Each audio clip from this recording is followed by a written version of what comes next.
ஊரை காக்க இன்றும் இரவில் நடக்கும் செங்கம்மா முனியப்பன். பல நூற்றாண்டுகளுக்கு முன் இன்றைய சங்ககிரி மற்றும் சுற்றிய பகுதியெல்லாம் அடர்ந்த காடுகளாகவும் கல்லும் பாறையும் முள் புதர்களாகவும் இருந்தன. மற்றும் இரவில் மனிதன் நடக்க பயப்படும் இடமாகவும் இருந்தது.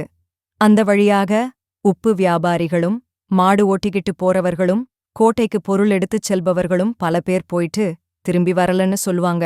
ஏன்னா அங்கு கொள்ளையர்கள் அதிகம் இருந்தார்கள். அங்கு முனியன் என்ற வீர சித்தர் வாழ்ந்தார். அவர் இந்த அக்கிரமங்களை எதிர்த்து உடம்பில் செம்மண் பூசி தனி ஒரு நபராக வலது கையில் வாளும் இடது கையில் கம்பும் காலில் செப்பலும் அணிந்து கொள்ளையர்களை ஓட ஓட விரட்டினார்.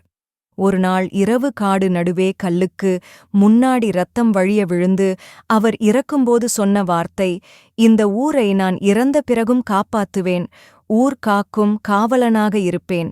அவரின் மரணத்துக்குப் பின்பும் கொள்ளைகள் நின்றது, காட்டு விலங்குகளும் ஊருக்குள் வரல, வழிப்போக்கர்களும் பாதுகாப்பா போனாங்க. ஆனா சில வருடங்களுக்குப் பிறகு இரவில் அதே செப்பல் சத்தம், அதே குரல். ஒரு அமாவாசை இரவு ஊரில் சில கொள்ளையர்கள் பயமில்லைன்னு அந்த வழியா போனாங்க. மறுநாள் ஒருவன் பேசல, ஒருவன் நடக்க முடியல. ஆனால் ஒருவன் மட்டும் சொன்னான், அங்கு ஒரு மனிதனில்லை, ஒரு நிழல் உருவமாக வந்து இடது கையில் தடி வலது கையில் வாளும் காலில் நீண்ட செப்பல் அணிந்து ஊரை தொட்டா உயிர் போகும்னு சொன்னான். அதுக்கப்புறம் அதே இடத்துல மனிதன் வைக்காத கல், ஆனா மனித முகம் மாதிரி வடிவம், ரத்தம் கலந்த மண். இதுதான் செங்கம்மா முனியப்பன் சுயம்பு உருவான வரலாறு. ஆனால் ஏன் இரத்தபலி? மக்கள் சொல்வது, அவர் மனிதனாக இரத்தம் சிந்தி ஊரை காப்பாத்தினார், அதனால் இரத்தம் அவருக்கு சக்தி என்பதால் இரத்தபலி கொடுப்பது வழக்கம்.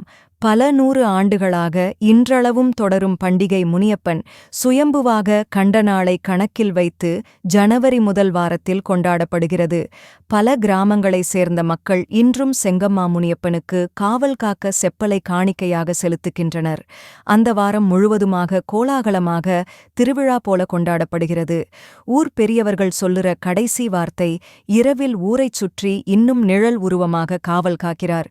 இந்த உண்மை கதை பிடித்திருந்தால் ஃபாலோ பண்ணுங்க, லைக் பண்ணுங்க, சப்ஸ்கிரைப் பண்ணுங்க, அப்புறம் ஷேர் பண்ணுங்க.